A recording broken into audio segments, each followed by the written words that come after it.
Doctor ortho Ayurvedic oil and capsule. अब दर्द भी घुटने टेकेगा। थलपति विजय ने तमिलनाडु के 9वें मुख्यमंत्री के तौर पर ली शपथ। विजय के साथ 9 और मंत्रियों ने भी ली शपथ। विजय के पास 121 विधायकों का समर्थन। तमिलनाडु में 60 साल बाद गैर द्रविड़ दल का बना मुख्यमंत्री। राहुल गांधी भी शपथ ग्रहण समारोह में हुए शामिल। यूपी में योगी आदित्यनाथ मंत्रिमंडल का विस्तार आज 6 नए चेहरों के साथ क्षेत्र और जाति को साधेगी बीजेपी।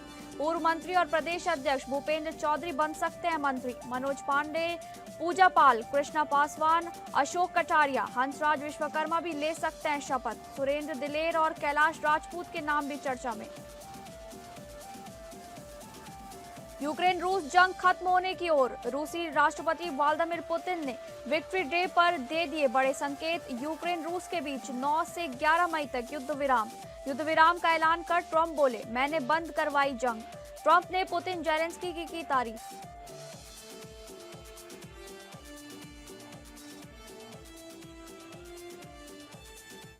नमस्कार, आप सभी का स्वागत है टॉप अपडेट में। मैं हूं आपके साथ शालिनी राणा। शुरुआत करेंगे टॉप अपडेट की। तमिलनाडु में राजनीतिक बदलाव के बीच टीवी के प्रमुख सी जोसेफ विजय ने मुख्यमंत्री पद की शपथ ले ली है। ये शपथ ग्रहण समारोह रविवार को चेन्नई के जवाहरलाल नेहरू स्टेडियम में आयोजित किया गया। विजय के साथ कुल 9 मंत्रियों ने भी राज्य मंत्रिमंडल के सदस्य के रूप में शपथ ग्रहण की। नई सरकार में कांग्रेस को सहयोगी दल के रूप में शामिल करते हुए गठबंधन सरकार का गठन किया गया है। इस चुनावी बदलाव के साथ राज्य में डीएमके और एआईएडीएमके के लंबे समय से चले आ रहे शासन का अंत हो गया है। वीसीके और आईयूएमएल के समर्थन के बाद टीवीके की विधानसभा संख्या 120 तक पहुंच गई है। राज्यपाल ने सरकार को 13 मई या उससे पहले विश्वास मत हासिल करने का निर्देश दिया है। शपथ ग्रहण के बाद मुख्यमंत्री विजय ने राज्यपाल राजेंद्र विश्वनाथ आर्लेकर से मुलाकात कर औपचारिक अभिवादन किया।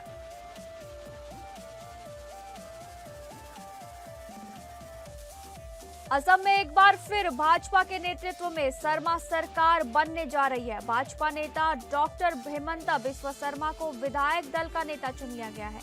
एनडीए विधायक दल की बैठक में उनके नाम पर सहमति बनी।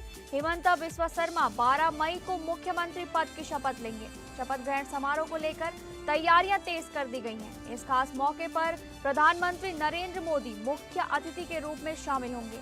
भाजपा कार्यकर्ताओं में शर्मा के दोबारा मुख्यमंत्री बनने को लेकर उत्साह देखा जा रहा है। असम में लगातार दूसरी बार शर्मा के नेतृत्व में सरकार बनने जा रही है।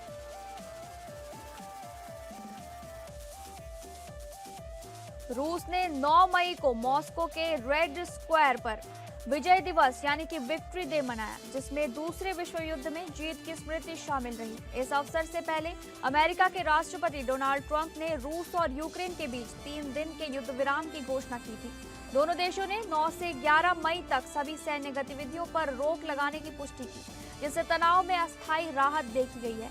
ट्रंप ने युद्ध विराम को स्वीकार करने पर रूसी राष्ट्रपति व्लादिमीर पुतिन और यूक्रेनी राष्ट्रपति जेलेंस्की की सराहना की। साथ ही दोनों देशों के बीच 1,000 युद्ध बंदियों की अदला बदली पर सहमति बनने की भी जानकारी दी गई। राष्ट्रपति पुतिन ने कहा कि यूक्रेन संघर्ष अब अंत की ओर बढ़ रहा है और बातचीत के लिए वो तैयार है। उन्होंने ये भी स्पष्ट किया कि शांति समझौते पर सहमति बनने के बाद ही किसी तीसरे देश में मुलाकात संभव है। पुतिन ने अमेरिका की भूमिका की सराहना की। साथ ही चीन और ईरान से जुड़े संभावित कूटनीतिक संकेत भी दिए।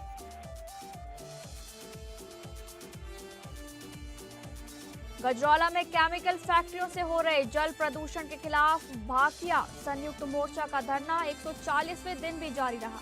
नाईपुरा शहबाजपुर डोर गांव में चल रहे धरने में बड़ी संख्या में किसान लगातार शामिल हो रहे हैं। राष्ट्रीय अध्यक्ष नरेश चौधरी ने आरोप लगाया कि फैक्ट्रियां बोरवेल के जरिए जहरीला केमिकल युक्त पानी जमीन में डाल रही है। उन्होंने कहा कि इससे पूरा भूजल प्रदूषित हो गया है और लाखों लोग गंभीर बीमारियों की चपेट में आ चुके हैं। नरेश चौधरी ने प्रदूषण विभाग और प्रशासन पर मिलीभगत का गंभीर आरोप लगाते हुए फैक्ट्रियों को संरक्षण देने की बात कही। उन्होंने दावा किया कि कई लोगों की मौतें हो चुकी हैं, लेकिन कार्रवाई के बजाय फैक्ट्रियां लगातार चल रही हैं। किसान नेताओं ने चेतावनी दी कि जल्द समाधान न होने पर फैक्ट्री गेट पर तालाबंदी की जाएगी। धरने में कई किसान नेता मौजूद रहे और जब तक कार्रवाई नहीं होती आंदोलन जारी रखने का ऐलान किया गया है।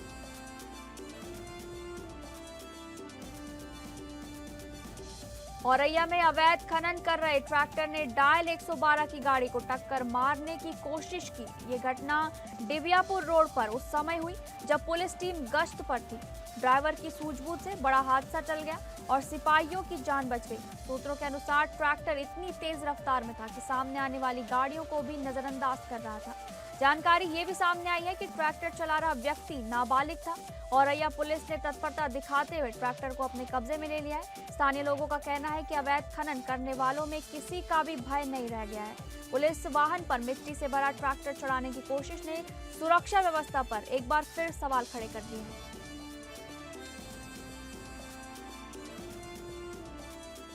उत्तर प्रदेश के बदायूं में उजानी क्षेत्र में बीमारी से परेशान एक व्यक्ति ने विषाक्त पदार्थ खाकर आत्मघाती कदम उठा लिया। मृतक की पहचान बिलसी थाना क्षेत्र के रोहान गांव निवासी 42 वर्षीय मनोज पुत्र राम निवास के रूप में हुई है। बताया जा रहा है कि मनोज उजानी कस्बे के लक्ष्मीनगर मोहल्ले में रह रहा था।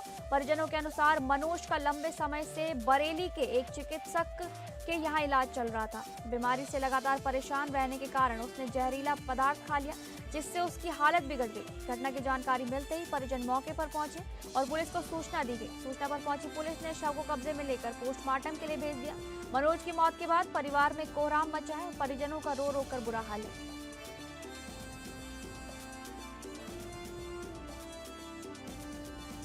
बदायूं में तेज रफ्तार बाइक की टक्कर से एक व्यक्ति की दर्दनाक मौत हो गई। मृतक की पहचान जरीफ नगर थाना क्षेत्र के सूरजपुर भूड़ गांव निवासी 40 वर्षीय देवपाल पुत्र झंडू के रूप में हुई है। बताया जा रहा है कि देवपाल डनलप लेकर जा रहे थे और इस्लाम नगर क्षेत्र के ओइया गांव में भट्टे के पास खड़े थे।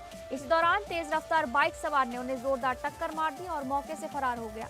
घटना के बाद स्थानीय लोगों ने एम्बुलेंस और पुलिस को सूचना दी। एम्बुलेंस की मदद से घायल देवपाल को जिला अस्पताल में भर्ती कराया गया, जहां चिकित्सकों ने जांच के बाद उन्हें मृत घोषित कर दिया। पुलिस ने शव को मोर्चरी में रखवाकर कार्रवाई शुरू कर दी है। वहीं परिजनों का रो रो कर बुरा हाल है।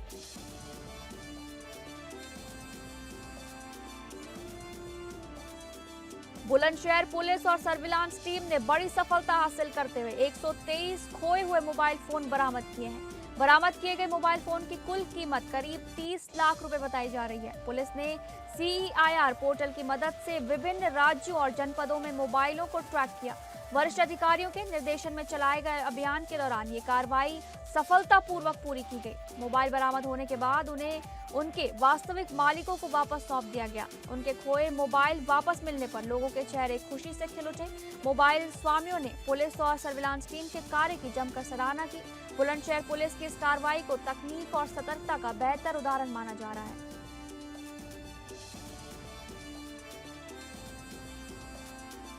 बुलंदशहर के शिकारपुर नगर पालिका क्षेत्र में जलभराव ने व्यवस्थाओं की पोल खोल दी है। सामुदायिक स्वास्थ्य केंद्र और ब्लॉक कार्यालय के सामने लंबे समय से पानी भरा हुआ है। स्थानीय लोगों का आरोप है कि कई शिकायतों के बावजूद नगर पालिका ने अब तक कोई कार्रवाई नहीं की है।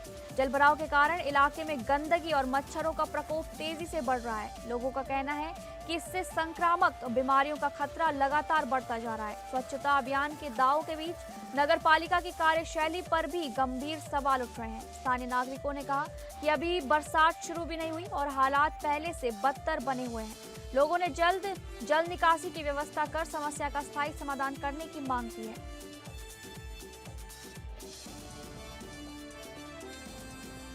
फर्रुखाबाद के रोडवेज बस स्टैंड पर महाराणा प्रताप जयंती के अवसर पर उनकी प्रतिमा का अनावरण किया गया। पर्यटन मंत्री जयवीर सिंह ने प्रतिमा का अनावरण कर महाराणा प्रताप को राष्ट्र गौरव का प्रतीक बताया। कार्यक्रम में सांसद मुकेश राजपूत, विधायक मेजर सुनील दत्त द्विवेदी समेत कई जनप्रतिनिधि मौजूद रहे। मंत्री ने कहा कि इतिहास में हमेशा राष्ट्रभक्त और राष्ट्रद्रोही विचारधाराओं के बीच संघर्ष रहा है। उन्होंने आक्रांताओं और तुष्टीकरण की राजनीति करने वालों को पहचानने की जरूरत पर जोर दिया। कार्यक्रम के दौरान युवाओं ने मोबाइल फ्लैशलाइट जलाकर मंत्री और महाराणा प्रताप के प्रति सम्मान जताया।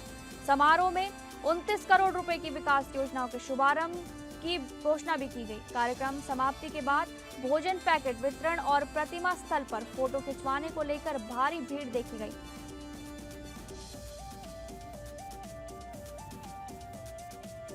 फतेहपुर पुलिस ने कोतवाली क्षेत्र में हुई 2 स्नैचिंग घटनाओं का सफल खुलासा किया है। 29 अप्रैल को हुई दोनों वारदातों में मोबाइल और पर्स छीनकर बदमाश फरार हो गए थे। पहली घटना में अनम परवेज का पर्स छीना गया था, जिसमें मोबाइल फोन और नकदी रखी थी। वहीं दूसरी घटना लखनऊ बाईपास पर हुई, जहां ट्रक चालक गौतम चौहान का मोबाइल छीना गया। पुलिस ने CEIR पोर्टल, सीसीटीवी फुटेज और तकनीकी साक्ष्यों की मदद से जांच आगे बढ़ाई।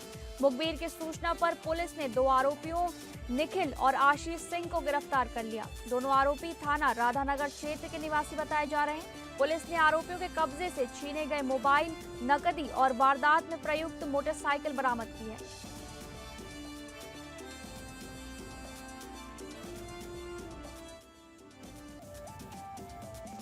हरदोई में कैनरा बैंक के एक शाखा प्रबंधक का वीडियो सोशल मीडिया पर तेजी से वायरल हो रहा है। वायरल वीडियो में बैंक मैनेजर एक युवती के साथ फिल्मी गाने पर डांस करते नजर आ रहे हैं। बताया जा रहा है कि वीडियो तड़ियावा ब्लॉक के गुलरिया गांव का है। वीडियो में मैनेजर शिव प्रसाद वर्मा तेरे नाम का कलमा पढ़ूं गाने पर ठुमके लगाते दिखाई दे रहे हैं। सोशल मीडिया पर वीडियो सामने आने के बाद लोगों ने बैंक अधिकारियों की मर्यादा और अनुशासन पर सवाल उठाए हैं। चर्चा है कि मैनेजर का तबादला दूसरे जनपद में हो चुका है, लेकिन वीडियो ने नई बहस छेड़ दी है। लोगों का कहना है कि जिम्मेदार पद पर बैठे अधिकारियों को सार्वजनिक आचरण में सावधानी बरतनी चाहिए।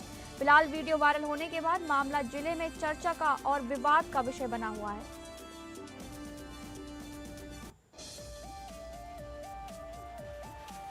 हरदोई के देहात कोतवाली क्षेत्र में एक अधेड़ व्यक्ति का शव पेड़ से लटकता मिला। घटना पूरा बहादुर गांव की बताई जा रही है, जहां ग्रामीणों ने शव को फंदे से झूलता देखा।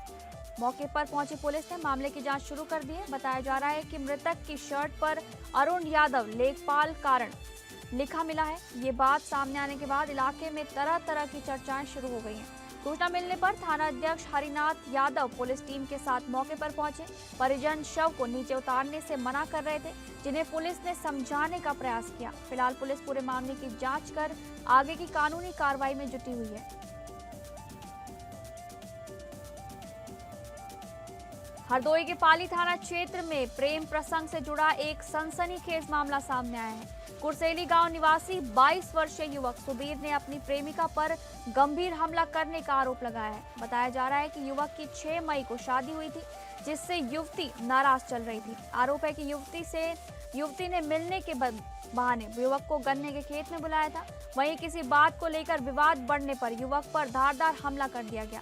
घटना में युवक गंभीर रूप से घायल हो गया, जिसे पहले CHC शाहबाद ले जाया गया। हालात गंभीर होने पर डॉक्टरों ने युवक को जिला अस्पताल रेफर कर दिया। फिलहाल पुलिस पूरे मामले की जांच में जुटी है और तहरीर मिलने के बाद कार्रवाई की बात कही जा रही है।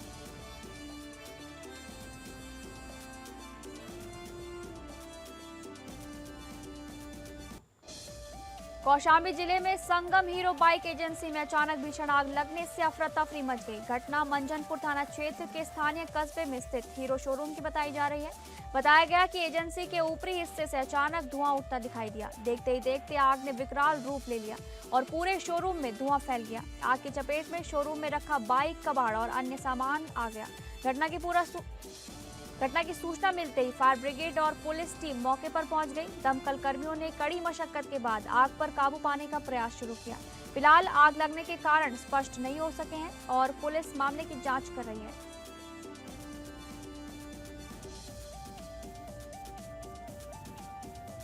कुशीनगर में तेज रफ्तार ट्रक की टक्कर से भीषण सड़क हादसा हो गया। हादसे में एक ही बाइक पर सवार पति पत्नी की दर्दनाक मौत हो गई।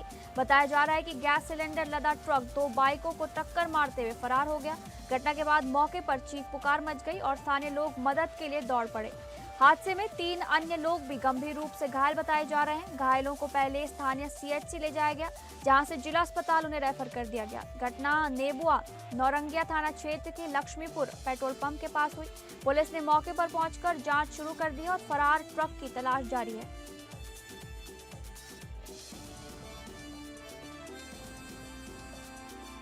यूजीसी रेगुलेशन को लेकर शनिवार को लखनऊ में अपना दल कमेरावादी ने बड़ा प्रदर्शन किया। सिराथू विधायक पल्लवी पटेल के नेतृत्व में कार्यकर्ताओं और छात्र छात्राओं ने पैदल मार्च निकाला। ये मार्च चारबाग रेलवे स्टेशन से शुरू होकर विधानसभा तक पहुंचा। प्रदर्शनकारियों ने हाथों में बैनर, पोस्टर और झंडे लेकर सरकार के खिलाफ नारेबाजी की। मार्च के दौरान यूजीसी रेगुलेशन को जल्द लागू करने की मांग जोरदार तरीके से उठाई गई।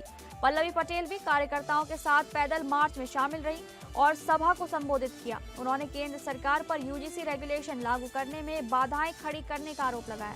प्रदर्शन को देखते हुए राजधानी में सुरक्षा के कड़े इंतजाम किए गए और कई मार्गों पर यातायात प्रभावित रहा।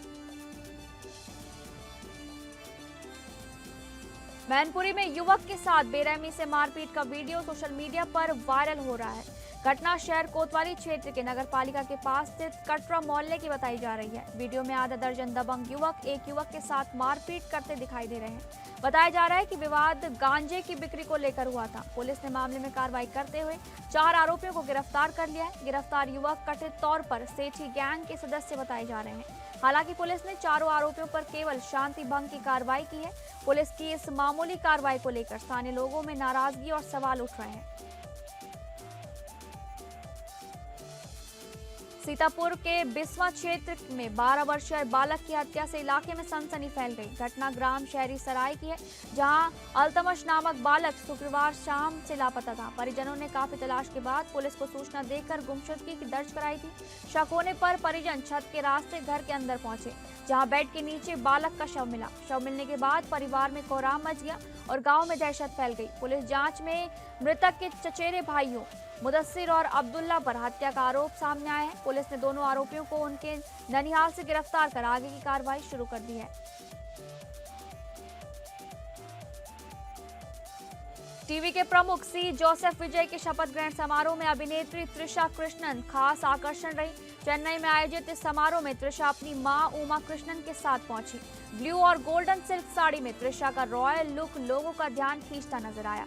उन्होंने डायमंड और रूबी चोकर, झुमकों और पारंपरिक गजरे के साथ अपना लुक पूरा किया। समारोह में शामिल होने से पहले त्रिशा ने कहा कि वो इस ऐतिहासिक पल को लेकर बेहद उत्साहित हैं। विजय की पार्टी टीवीके ने हालिया तमिलनाडु विधानसभा चुनाव में 108 सीटें जीतकर बड़ी सफलता हासिल की है। वीकेंड पर सिनेमाघरों में रिलीज फिल्मों की कमाई में अच्छा उछाल देखने को मिला है। नई रिलीज फिल्म कृष्णावतारम पार्ट 1 हृदयम ने तीसरे दिन 2.25 करोड़ रुपए का कारोबार किया। फिल्म का कुल बॉक्स ऑफिस कलेक्शन अब 3.82 करोड़ रुपए पहुंच चुका है। कपिल शर्मा की फिल्म दादी की शादी ने भी वीकेंड पर रफ्तार पकड़ते हुए 1.75 करोड़ रुपए कमाए। वहीं रितेश देशमुख की फिल्म राजा शिवाजी ने शनिवार को 5.60 करोड़ रुपए का शानदार कारोबार किया। साई पल्लवी और जुनैद खान की फिल्म एक दिन बॉक्स ऑफिस पर कमजोर प्रदर्शन करती नजर आई। अक्षय कुमार की भूत बंगला ने फिर उछाल लेते हुए कुल 154 करोड़ रुपए से ज्यादा की कमाई कर ली। इसके अलावा धुरंधर 2 का कुल कलेक्शन 1141 करोड़ रुपए पार कर रिकॉर्ड प्रदर्शन जारी है।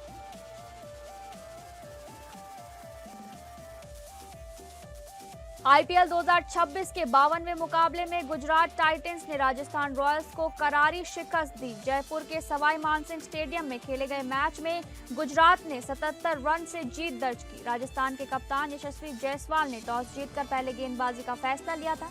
पहले बल्लेबाजी करते हुए गुजरात ने शुभमन गिल के 84 और साई सुदर्शन ने के 55 रन की बदौलत 229 रन बनाए। जवाब में राजस्थान रॉयल्स की पूरी टीम 16.3 ओवर में 152 रन पर सिमट गई।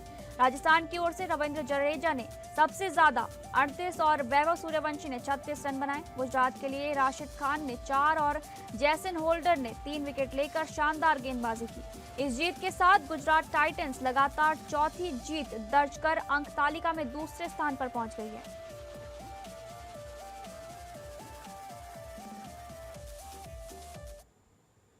फिलहाल टॉप अपडेट में बस इतना ही। नमस्कार।